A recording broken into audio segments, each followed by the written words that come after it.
Hi everyone, my name is Tirelitzo and my little project has officially begun.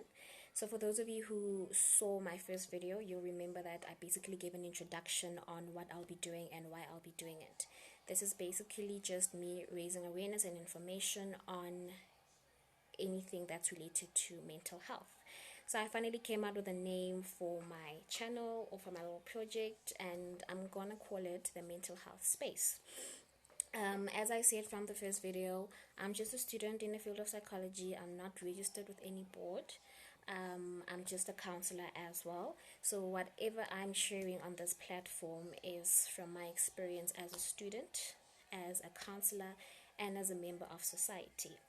So the topic for this first video is depression.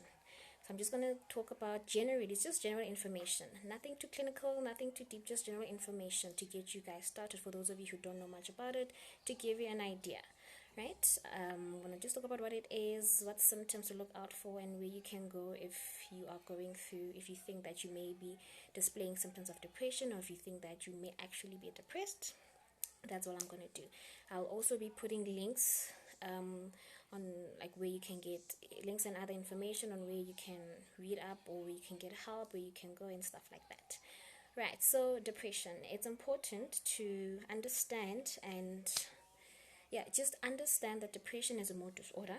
It's a mental health disorder that is characterized by persistent depressed mood and a loss of interest in activities. And depression causes significant impairment in one's daily life. So you're unable to function properly in your social, in your professional, academic life, etc., etc. So, characteristics of depression, if you want more details on that, you can read them up on the DSM. I'll put a link for you guys as well. So I'll just summarize all of these when I talk about the symptoms.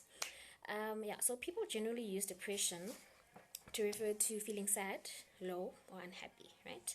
But depression goes way beyond this. It's not just that, it's way beyond this. Depression is a serious clinical syndrome, guys, and with depression, you have cognitive symptoms, you have physical symptoms, behavioral, emotional, and perceptual symptoms. So I'll just cover some. I'll give you an idea on the cognitive symptoms, the somatic symptoms, and the behavioral symptoms. So with the cognitive symptoms, people with depression or people struggling with depression, they have a negative view of everything. So they believe, for example, one may believe that they are worthless and that they are unimportant. And these kind of views or these kind of thoughts often reinforce each other, right? So the person ends up being trapped in these kind of feelings, and they find it difficult to escape this. And this creates a sense of worthlessness and helplessness and hopelessness, because this person is in this dark, deep hole. They feel like they cannot get out of it. Most of these thoughts usually revolve around loss, guilt, suicide, and death, for example. And then with the somatic symptoms are your physical symptoms, right? So you have fatigue, you have weight loss or weight gain, changes in appetite, changes in sleeping patterns, loss of libido, a loss of energy.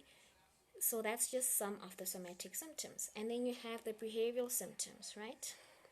So typically, people struggling with depression are often socially withdrawn, right? So they're not the same person with their friends, with their family, with their colleagues. But it doesn't mean that only those who are socially withdrawn are the ones struggling with depression, because even your happiest person may be struggling with depression in the inside, and you may not be able to see it because this person is always happy and cheerful and smiling and sharing jokes. So yes, typically they are socially withdrawn, but even your most cheerful, happy person may also be struggling from depression. So with your emotional ones, your emotional symptoms, it's those feelings of sadness, wanting to always cry, suicidal thoughts, etc., etc. So those are just some of the symptoms. You can find more, like I said, if you just read up on the DSM, you can read up more and try to understand it a little bit more. So there are a lot of factors that can contribute or that can trigger depression, or they can cause depression. It can be anything from biological factors to psychosocial factors to environmental factors. With biological, for example, if someone in your family member was diagnosed with depression, there's a likelihood that you may also develop depression in the long run. Psychosocial and environmental factors include things like poverty, relationship, family problems, trauma, abuse, right? So if anything, like if you feel like you may be suffering from depression, just try and think of what your possible triggers may be, because those are the kind of things that can cause depression. Unemployment, money issues, substance abuse, though all those things can trigger or they can influence the occurrence of depression, right? Treatment options. So you can get help. So with treatment options, you have medication, for example, antidepressants, and mood stabilizers, right? So these you can get from a doctor, a psychiatrist, or your GP, right? So they basically help to modify the brain chemistry, right?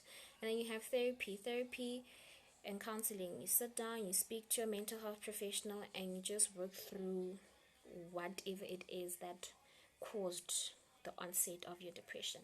So if you had childhood problems, you may have to revisit those, face those, and start healing from what happened to you. So talking to someone does help, right?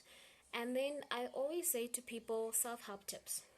So you might find that people who aren't really severely depressed, they don't want to be on medication, or maybe they don't really want to go see someone. You can do certain things to help yourself as well. So exercising, eating properly, giving yourself a break. Don't put yourself under too much pressure. Don't overwhelm yourself, right? Yoga, going out for a walk, just taking care of yourself genuinely. There's a lot of things that you can do to help yourself. I will also put a link on where you can read up on different self-help tips that you can do for yourself. So I'm just going to mention a few. Like I said, exercise, eating properly, trying to get enough sleep, yoga, anything that you find therapeutic, gardening, cleaning, washing dishes, anything of that sort can really help you, okay? So I just want to say to people that it's normal to feel down and it's normal to feel stressed. Being stressed doesn't necessarily mean that you're depressed, right? So if you identify with the symptoms, right, and you feel like they have been persisting on a regular basis, I would say consider seeing a mental health professional, because depression doesn't discriminate, guys. Anyone can get it. A child, an older person, a man, a woman, anyone can get depression, right? It's not only specific to one population or a certain group of people. And I also want to say to friends and family, right? If you have someone who you suspect may be struggling with symptoms of depression, or someone who has been diagnosed with depression, listen. Sometimes they just want to be heard, so just listen to them, right? Encourage them to get help, be patient, provide reassurance, and support them in any way or any capacity that you can, right? Because it's very hard. I know that, especially if you have someone in your life who has been diagnosed with depression, it's a roller coaster, and sometimes you really don't know where you stand with this person, but you're doing your best, and sometimes there's only so much you can do as a person. But I want to say to the caregivers of anyone who's struggling with this mental health issue, that you're doing your best, and sometimes it's okay to feel like you're not doing enough, but the truth is you are doing your best. There's only so much you can do as a person, because it might also be affecting you as well.